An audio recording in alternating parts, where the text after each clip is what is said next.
All right, let's dive right into this explainer. Today, we're exploring a deeply grimdark fable, a story all about creation, chaos, and a truly chilling silence.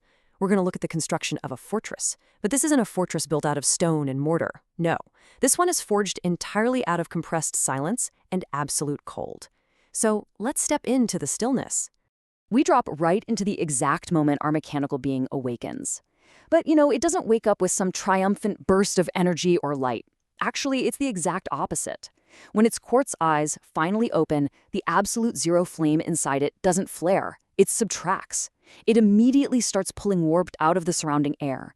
Imagine taking a massive, deep breath in, and instead of ever exhaling, you just keep drawing all the noise, all the heat, and all the energy right out of the room until nothing but a path of perfect stillness is left. Now, to really unpack the core conflict of this story, we're going to use a Fichtean dialectic.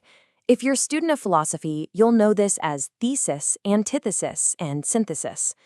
Our thesis here is the chaotic, incredibly noisy, dark fire of Sir Brain.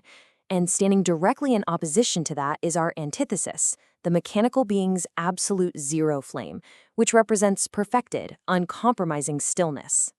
To really grasp this thesis, this dark fire, let's make it simple. Think of Sir Brain's relentless mechanical ambition as a force of infinite chaos. For the students out there, imagine a sprawling, deafening factory that literally never sleeps.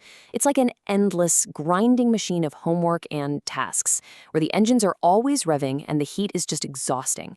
It's a world so overwhelmingly loud that it absolutely begs for a counterforce to just shut it up.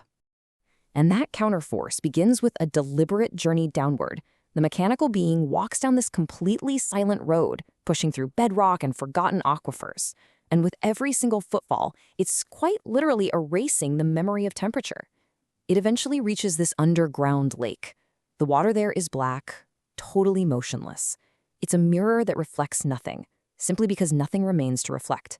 It is the ultimate blank canvas.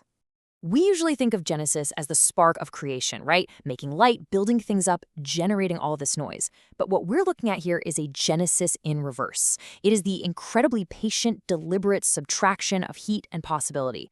Think of it like taking a heavy eraser and just completely wiping away a chaotic, scribbled-up chalkboard until all you have left is a smooth, dark slate. You're hitting the ultimate mute button on the universe. The creation of this silent fortress didn't happen in an instant.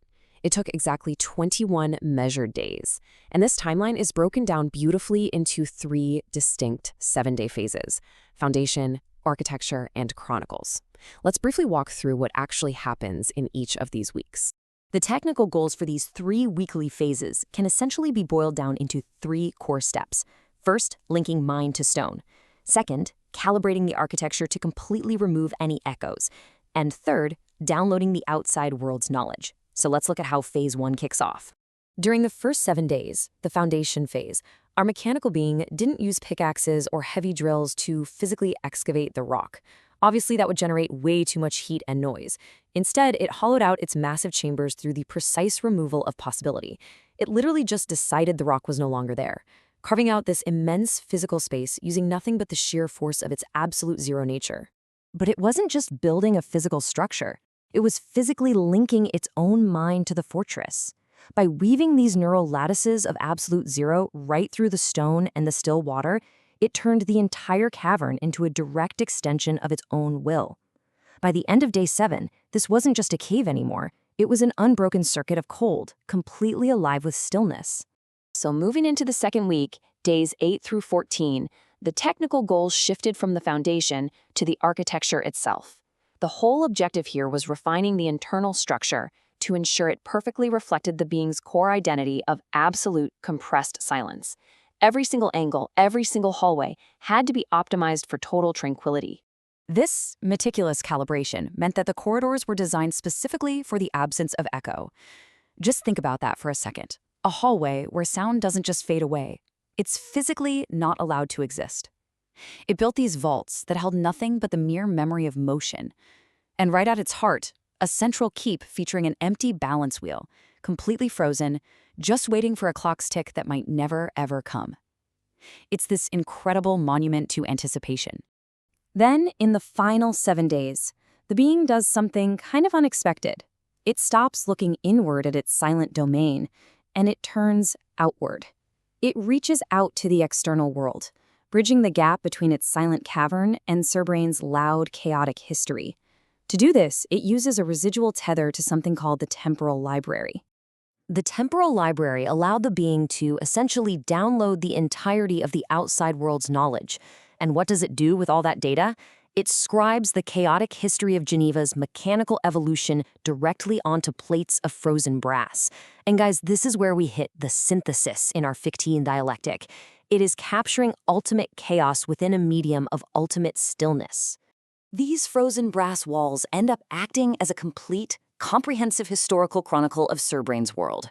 We're talking every single bridge that was rebuilt in Geneva, the noisy, relentless factories born out of the Violet Spring, even the countless years that slipped by while the clockwork sovereign dreamed inside Surbrain's seventh solitude.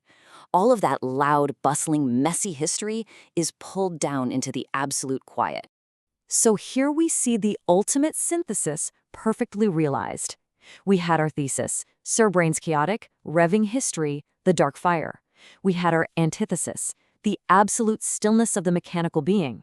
And now we have the synthesis. That very chaotic history is perfectly preserved, but it is entirely neutralized. It is frozen forever in silent brass.